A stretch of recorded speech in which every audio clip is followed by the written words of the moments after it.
மேடையில் அமர்ந்திருக்கும் மாநில நிர்வாகிகளுக்கும் அனைத்து மாவட்ட பொறுப்பாளர்களுக்கும் கிருஷ்ணகிரி மாவட்ட செயலாளர் என்ற முறையில் உங்களுக்கு முதல்வர் வணக்கத்தை தெரிவித்துக் கொள்கிறேன். எல்லாரும் பேசிட்டாங்க, பேசுறதுக்கு அதிகம் இல்லை. எங்களுடைய நிதி பொறுத்த வரைக்கும் கிருஷ்ணகிரி மாவட்டத்திலிருந்து எந்த நிதி நிலுவையும் இல்லை. உறுப்பினர் பட்டியல் கொடுத்துட்டோம்.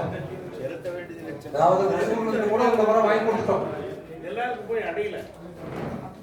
அடுத்ததாக தேர்தல். ஐயா, தேர்தல் சரியாக நடத்தப்படவில்லை என்றால் இந்த சங்கத்தினுடைய அங்கீகாரம் போய்விடும். முதல்ல அதை புரிஞ்சுக்குங்க. கிளையில இருக்கிறவங்க எல்லாம் நாம மனசை வச்சாதான் தேர்தல் நடத்த முடியும்னு நினைக்கிறாங்க. மாவட்டமும் அப்படித்தான் நினைக்கிறாங்க. அது தவறு. நமக்குன்னு ஒரு சங்க விதி இருக்குது. நீங்க முறையா தேர்தலை நடத்தாம போனீங்கன்னா சங்க பதிவாளர் இது மூடிடுவார்.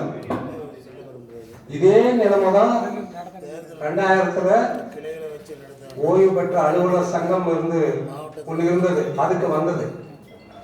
அந்த பிரச்சனை வரும்போதுதான் அந்த பெயர் அவர்களுக்கு எடுக்கப்பட்டு நமக்கு அந்த பெயர் கொடுக்கப்பட்டது. முதல்ல இருந்தது ஓய்வு பெற்ற அலுவலர் சங்கம் தாங்க. இப்ப அவங்க தமிழ்நாடு ஓய்வு பெற்ற அலுவலர் சங்கம் பேர் மாத்திக்கிட்டாங்க. அந்த நிலைமை நமக்கு வரக்கூடாது. சங்கத்தை நாம நடத்துவோம். நம்மள நிறைய பேர் அனுபவசாலிகள் இருக்கிறாங்க, செயல் வீரர்களும் இருக்கிறாங்க. அவர்களுடைய ஆதரவு எப்பவுமே உண்டு. பதவியை கேட்டு பெறக்கூடாது, பதவியை தேடியும் நம்ம போகக்கூடாது. நல்ல செயல்படக்கூடிய தலைவர்களை சேர்ந்து நம்ம செய்வோம். இது ஒண்ணு. இப்போ ஒரு கூட்டம் கூட்டுறோம்னா கூட்டத்தினுடைய பெரும்பான்மையினுடைய தீர்மானங்களுக்கு தான் மதிப்பு தரணும். இப்ப தலைவர் வரலன்றதுக்காக தீர்மானங்களை நம்ம ஒதுக்கக்கூடாது. அப்படி முடியலன்னு வச்சுக்கோங்க, ஒரு ஜூம் மீட்டிங் மாதிரி வச்சுக்கலாமா? நாங்களும் எங்களுக்கு செலவு கம்மி. இப்போ எல்லாரும் தலைவர் வரல, பல விஷயங்கள் பேச முடியாதுன்னு சொன்னீங்கன்னா இப்ப நாங்க வந்ததுடைய நோக்கம் என்ன? அது பரிசீலனை பண்ணுங்க. ஒரு ஜூம் மீட்டிங் அரேஞ்ச் பண்ணுங்க. உங்க நிர்வாகிகளுக்குள்ள ஒரு ஜூம் மீட்டிங், மாநில செயற்குழு ஒரு ஜூம் மீட்டிங். யாருக்கும் செலவு இல்லை. அதுக்கு உண்டான ஒரு டெக்னிக்கல் செலவு மட்டும்தான். இப்போ ஜூம் மீட்டிங்ல கலந்துக்காம யாரும் இருக்க முடியாது. இப்போ போற செலவு மிச்சம். ஐயா சொன்ன மாதிரி ஐயா அவ்வளவு வயசுல வராருனாக்க அவருக்குள்ள சங்க உணர்வு தான் காரணம். நம்மளாம் அந்த வயசு இருப்போம், ஆனா நிறைய பேர் இருக்க முடியாது. 80 வயசுலயே வேலை செய்ய முடியாதவங்க இருக்காங்க. ஆனா ஐயா 90 தாண்டி இன்னைக்கு சங்க உணர்வுக்கு வராருனாக்க தலைவர் வரல, நம்ம எந்த முடிவு எடுக்க முடியலன்னு சொல்றது அங்கீகரிக்கப்பட்ட சங்கத்துக்கு நல்லா இல்லைன்னு நான் நினைக்கிறேன் சார். ஒரு ஜூம் மீட்டிங் போடுங்க. தலைமுறை இல்லைன்றதுக்காக வந்தவங்களுடைய பெரும்பான்மை தீர்மானம் தான் பேசணும். அடுத்தது இந்த NHS பிரச்சனை, அதை விட்டுடுங்க சார். பல முறை நம்மளும் தனியா பேசினார ஒழிய NHS பிரச்சனையை நமக்கும் இன்சூரன்ஸ் கம்பெனிக்கு தான். இடையில இருக்கிற கருவூலமும் அரசும் நம்மளை கட்டி பிடிச்சிக்குது. நீ எங்கேயும் போயிடாத, நான் உனக்கு ஏதோ பண்றேன்னு சொல்லிட்டு இந்த பிரச்சனையை தீர்க்க முடியாம போயிட்டு இருக்கு. இதற்கு ஒரு கூட்டம் போட்டோம்னா தனியாவே ஒரு கூட்டம் போடணும். இது 17ல இருந்து பேசிக்கிட்டு இருக்காங்க. இதுக்கு ஒரு தனியா ஒரு கருத்தரங்கம் போடணும்னு சொல்லிட்டு இது வரைக்கும் அது போடல.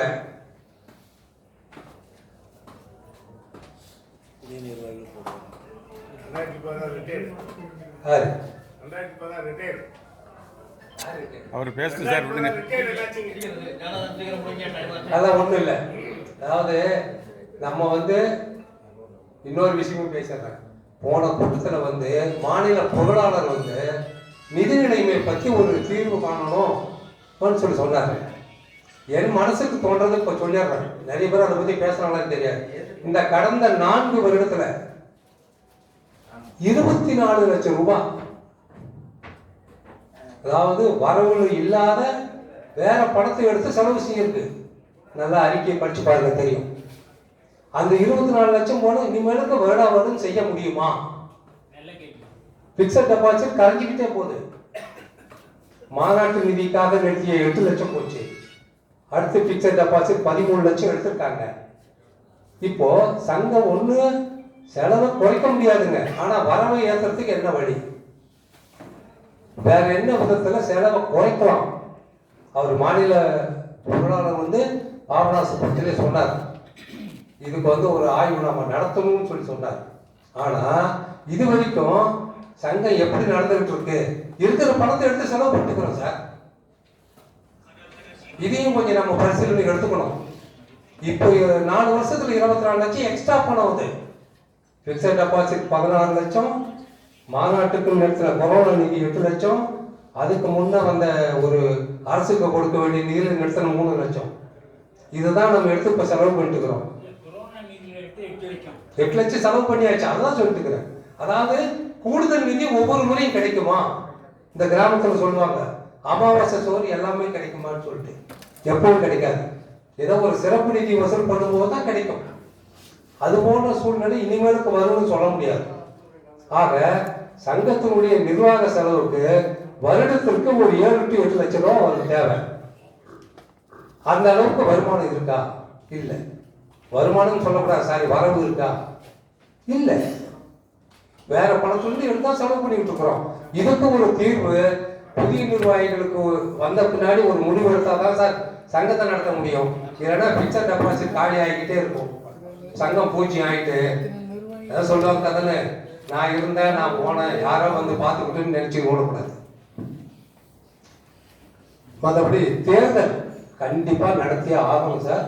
இப்ப தேர்தல் ஆணையாளர் வரலன்னு நினைக்கிறேன். கிருஷ்ணமூர்த்தி சார் தேர்தல் ஆணையாளர் இப்போ வந்து செயற்குழுவால் நியமிக்கப்பட்டவர் தான். இடையில வந்து முடியாதுன்னு சொன்னார், இப்ப வேலை செய்யணும்னு சொல்லியிருக்காரு. தேர்தல் ஆணையாளரை வச்சு அடுத்த உறுப்பினர் பட்டியலுக்கு ஒரு பிரச்சனையை இது பண்ணுங்க. உறுப்பினர் பட்டியலுக்கு டேட் கொடுங்க. இந்த மாசத்துக்குள்ள மாவட்டங்கள் வந்து மாநில தேர்தல் வாக்காளர் பட்டியலை கொடுக்க சொல்லி கேட்கணும். இதுல இன்னொரு விஷயம், தேர்தல் கிளை தேர்தல் நடத்தாமையே மாவட்ட தேர்தல் எப்படி நடத்த முடிஞ்சது? ஒரு ஊர்ல பிரச்சனை காரணம் அதுதான். கிளை ஏன் சார் நடத்த மாட்டேன்றாங்க? சங்கம் வேணாமா? இல்ல சங்கம் நாமளே இருங்க, நாமினேஷன் ஃபைல் பண்ணுங்க, வேலை முடிஞ்சிட்டு போயிடுது. அதை விட்டுட்டு தேர்தல் நம்ம பண்ணிக்கலாம் மெதுவா. சங்கம் போடும் சார். ஐயா போதும். அதாவது முக்கியமா இந்த நிதி சங்க விதி, ஒரே ஒரு விஷயம், சங்க விதி புத்தகம் வந்து அனெக்சர் பேப்பரோட கொடுக்குறாரு. அதை நிறைய ஒட்ட முடியல. தயவு செய்து அந்த அனெக்சரோட சேர்த்து புதுசா ஒரு சங்க விதி புத்தகத்தை பிரிண்ட் பண்ணி கொடுங்க. கண்டிப்பா வந்ததும் கொடுக்குறீங்க. நன்றி. உங்களுடைய யாருடைய நேரத்தையும் வீணாக்க விரும்பவில்லை. நன்றி, வணக்கம்.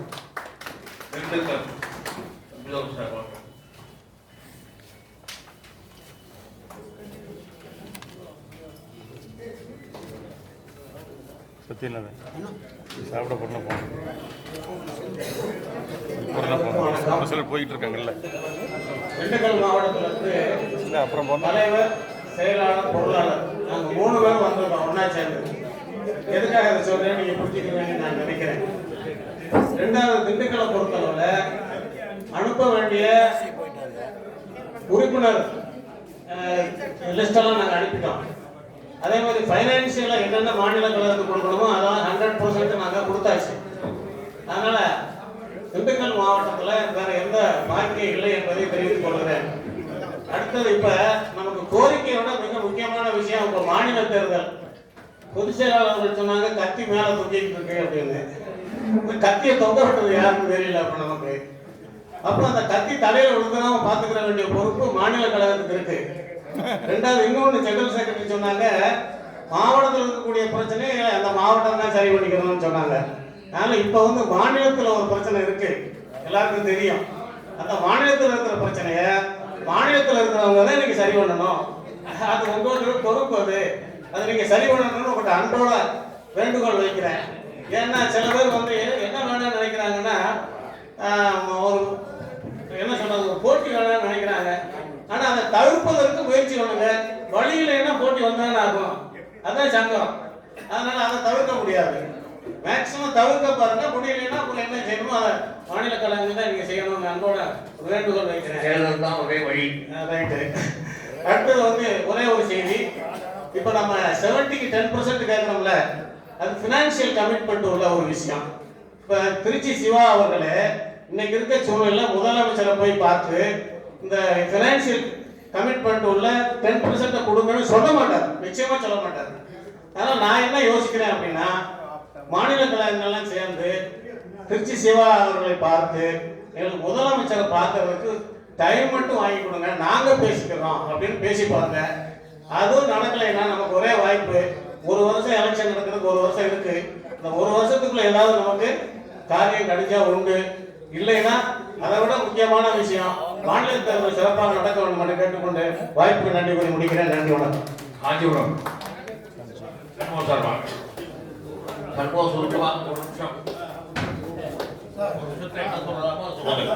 காலத்தின் அருமை கருதி, நேரத்தின் பெருமை கருதி என்னுடைய பேச்சில் வீச்சு இல்லாமல் கருத்தை மட்டும் பேசி என்னுடைய உரையை நிறைவு செய்ய இருக்கிறேன் என்பதை முதலிலே தெரிவித்துக் கொள்கிறேன். வருகை தந்திருக்கின்ற மாநில பொறுப்பாளர்களே, மாவட்டத்திலே இருந்து வருகை தந்திருக்கின்ற சான்றோர் பெருமக்களே, உங்கள் அத்தனை பேருக்கும் காஞ்சி மாவட்டத்தினுடைய சார்பாக நன்றி கலந்த வணக்கத்தை தெரிவித்துக் கொண்டு, இன்றைக்கு எங்களுடைய மாவட்டத்தை 4 கிளைகள் செயல்பட்டுக் கொண்டிருக்கிறது. காரணம், ஒன்றாக இணைக்கப்பட்ட காஞ்சிபுரம் இன்றைக்கு சங்கை மாவட்டமாக பிரிந்து சென்ற காரணத்தினால் காஞ்சிபுரம் நம்முடைய பொதுச் செயலாளர் அவர்கள் குறிப்பிட்டார்களே சீர்காழியிலே சுருங்கி இருக்கிறது என்பதை நான் வெளிப்படையாக ஒத்துக்கொண்டு, இன்றைக்கு 4 ஆதார கிளைகளிலும் போட்டி இல்லாமல் தேர்தலை நடத்தி முடித்திருக்கிறோம். அது மட்டுமல்ல, மாவட்டத்தினுடைய தேர்தலையும் போட்டி இல்லாமலேயே நடத்தி நாங்கள் உங்களுடைய ஆணைக்கு கட்டுப்பட்டு இருக்கிறோம் என்பதையும் தெரிவித்து, எங்களுடைய மாவட்டத்தில் இருந்து மூத்தோர் குழுவினர் சந்தாவுக்கு மாதம் எங்களால் முடிந்த அளவுக்கு மாதம் தொடர்ந்து 5 சந்தாக்களை சேர்த்துக் கொண்டிருக்கிறோம் என்பதை பெருமையோடு சொல்லி, எங்களுக்கும் நம்முடைய மாநில மையத்திற்கும் பண விஷயத்திலே எந்த தொய்வும் இல்லை என்பதை தெரிவித்து, நான் எவ்வளவோ பேச வேண்டும் என்று நான் கருதி இருந்தாலும் என்னை பொறுத்தவரையிலும் தொடர்ந்து ஒரு 15 ஆண்டுகளாக இந்த மாவட்டத்தில் செயற்குழு கூட்டங்களில் நான் பல்வேறு இடங்களிலே கலந்து கொண்டிருக்கிறேன் என்றாலும் இன்றைக்கு என்னுடைய மனது பேசுவதற்கு கூட முடியாமல், என்னை விட மூத்த அண்ணன்கள் குறிப்பிட்டு சொல்ல வேண்டும் என்று சொன்னால், நாமக்கல் அண்ணன் கருப்பண்ணன் அவர்களும், தஞ்சை மாவட்டத்தைச் சேர்ந்த சுப்பையன் அவர்களும், மற்றும் இங்கே என்னுடைய ஆர்வியர் அண்ணன் புதுக்கோட்டையினுடைய தலைவர் அவர்களும் இங்கே குறிப்பிட்டதைப் போல, என்னால் இவ்வளவு பெருமை வாய்ந்த சங்கம் கடந்த ஆண்டு இதே திருச்சி மாவட்டத்திலே, மலைக்கோட்டை மாவட்டத்திலே எப்படி பெருமையோடு கூடினோம், எப்படி தெம்போடு திறந்தோம் என்பதையெல்லாம் எண்ணி பார்த்து, இன்றைக்கு இங்கே நடைபெற்ற நிகழ்ச்சி என்னை பேச விடாமல் தடுக்கிறது என்பதை சொல்லி, நான் அண்ணாவினுடைய வழியிலே நான் உங்களை ஒன்றே ஒன்று சொல்லி விடைபெறுகிறேன். பேரறிஞர் பெருந்தகை சொன்னார்கள், குற்றாலத்திற்கு சென்றவர்கள் குழாயடி தண்ணியை விரும்பக்கூடாது, சந்தன காட்டுக்குள்ளே சென்றவர்கள் சவுக்கு மரத்தை தேடக்கூடாது என்கின்ற வைர வரிகளை சொன்னார்கள். எனவே இது உங்களுக்கு புரிந்திருக்கும். எனவே தேர்தலை சிறப்பாக நடத்தி தொடர்ந்து இந்த சங்கத்தை வீறு நடைபெற செய்யுங்கள், வெற்றி பெற செய்யுங்கள். தொடர்ந்து சங்கம் வளரட்டும். வாழ்க தமிழ், வளர்க தமிழ்நாடு, வாழ்க சங்கத்தின் ஒற்றுமை. நன்றி, வணக்கம். வேலூர் மாவட்ட செயலாளர் வெங்கடேசன். இந்த மாநில செயற்கை கூட்டத்தில் எடுக்கின்ற தீர்மானத்திற்கு வெள்ளூர் மாவட்ட சார்பாக அனைத்து ஆதரவும் ஒத்துழைப்பு கொடுக்க வேண்டும். இந்த நிகழ்ச்சியை கலந்து தூத்துக்குடி அடுத்தது ரெடியாக தூத்துக்குடி அவ்வளோ ஓட்டு பெரிய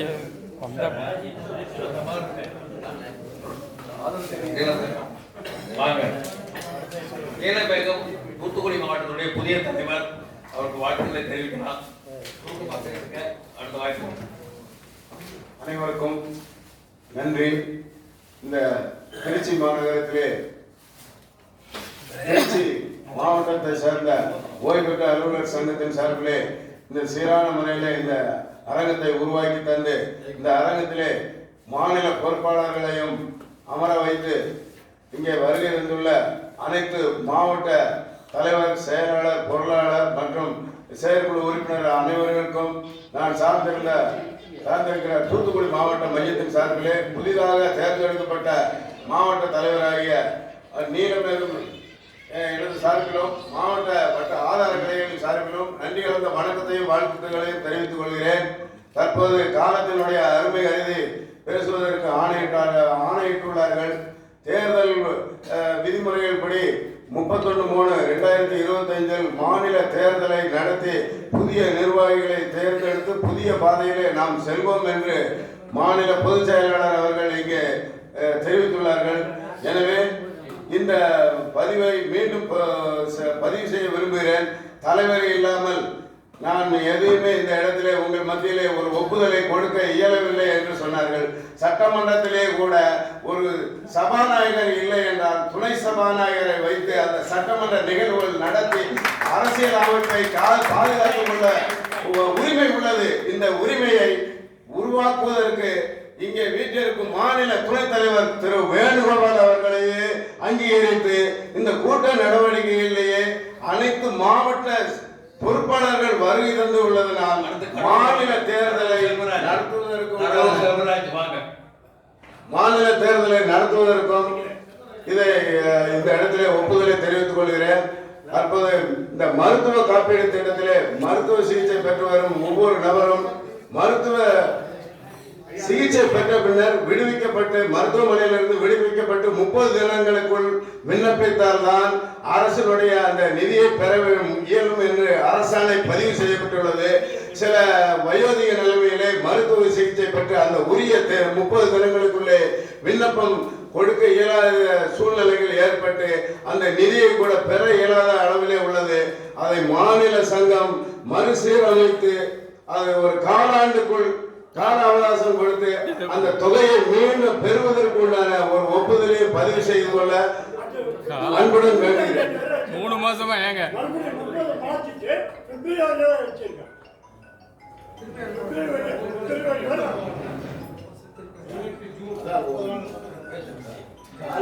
புதிய நிர்வாகிகள் தேர்தல் முடிந்த பிறகு புதிய மருத்துவ காப்பீட்டு திட்டம் பற்றி தனியாக ஒரு அறிவிப்பு, கோரிக்கை, ஆர்ப்பாட்டம், ஒரு போராட்டம் ஏதோ ஒன்று நிச்சயமா நடக்கும். தள்ளி போட முடியாது.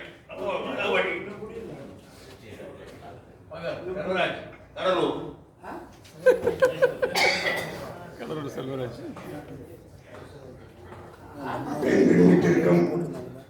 எனது அருமை சகோதரர் அனைவருக்கும் எனது முதற்கண் வாழ்த்தினை தெரிவித்துக் கொள்கிறேன். வானாகி மண்ணாகி வழியாகி ஒளியாகி ஊனாகி உயிராகி உண்மையுமாய் இன்மையுமாய் ஓனாகி என்று கூத்தாட்டு வானை வணங்கி என்னுடைய முடிக்கின்றேன். ஐயா, இந்த செயற்குழு கூட்டத்தில் தேர்தல், மாநில தேர்தல், மாவட்ட தேர்தல், வட்ட தேர்தல் என்று சொல்லியிருக்கிறார்கள். இங்கே பெரிய சர்ச்சைக்குரிய கடலூர் மாவட்டத்தில் சிதம்பரம் கிளையானது ரொம்ப இழுபறியாக உள்ளது. இதுல காரணம் பல முறை ஒன்று கூடி பேசி எந்த ஒரு முடிவும் எடுக்க இயலாத நிலையில் மாநிலத்திற்கு பரிந்துரை செய்து இன்னதை என்ன செய்யலாம் என்று கருத்தினை கேட்டபோது இப்படி செய்யலாம் என்று நானே ஒரு அறிக்கையை கொடுத்தேன். மருத்துவத்துறையில ஒருத்தனுக்கு உடம்பு சரியில்லைன்னா, ஒரு உறுப்பு வீணாகி போச்சுன்னா, அவன் உயிருக்கு ஆபத்து என்றால் அந்த உறுப்பை அகற்றி விடுவார்கள். அந்த துறையிலே நான் பணியாற்றி இருக்கின்றேன். அதை போல 4 கிளையில ஒரு கிளைய நீக்கிறதுக்கு எனக்கே மனசு இல்லை. இருந்தாலும் கருத்துரைப்படி நாங்க ஓட்டு போடணும் மாநில தேர்தலுக்கு. அதனால ஒரு வழியை சொல்லுங்கன்னு சொன்னேன். சரியான முடிவை மாநிலம் எடுத்து அந்த கிளையை நீக்கி தேர்தலை நடத்தலாம், மாவட்ட தேர்தல்னு ஒரு இதை கொடுத்தாங்க. அவங்களுக்கு வாய்ப்பு கொடுத்தாங்க. சிதம்பரம் கிளைக்கு பல வாய்ப்புகளை கொடுத்தாங்க. 25 கொடுத்தாங்க, அவன் 29ன்னு மாத்தினாங்க. 29க்கும் அவங்க ஒப்புதல் கொடுத்த மாதிரி இசை பண்ணாங்க. ஆனா அதையும் மீறி 28ஆம் தேதி ஒரு தேர்தலை நடத்திட்டாங்க. இது எந்த விதியிலையுமே இருக்கிறதா எனக்கு தெரியல. நானும் 23 வருஷம் இதுல இருக்கேன். ஆனா அதனால மாநிலத்துக்கு உட்பட்டு மாநில செயல்பாட்டுக்கு சங்க விதிகளுக்கு உட்பட்டு என்ன சொல்றாங்களோ எதுக்கு அவங்க செவி சாய்க்கிறாங்களோ அதன்படி கடலூர் மாவட்டம் செயல்படும். தற்போது 12ஆம் தேதி ஓட்டு இது வாக்காளர் பட்டியலும் அதாவது விண்ணப்பமும் பெறலாம்னு சொல்லிருக்கிறாங்க. வாக்காளர் பட்டியலும் தேர்தல் அறிக்கையும் 5ஆம் தேதி மாநிலத்தின் அறிவுறுத்தல்படி வெளியிட்டுட்டேன். 12ஆம் தேதியும் வேட்புமனு பெற போறோம். சங்க இப்படி நடக்கும். அதுக்குள்ள ஒற்று கூடி எல்லா கிளைக்கும் பகிர்ந்து கொடுன்னு இருக்காங்க. அதனால நாங்க தயார் பண்ணி முடிவு கொண்டோம். எந்த பிரச்சனையும் இல்லாத கடலூர் மாவட்ட கிளைக்கு மாவட்ட தேர்தல் நல்ல முறையில சுமூகமாக எல்லோரும் எதிர்பார்த்தபடி நடக்கும் என்பதை கூறி வாய்ப்பளித்த உங்கள் நல்ல உள்ளங்களுக்கு நன்றி கூறி விடைபெறுகிறேன். சென்னை மாவட்ட செயலாளர் பாபு.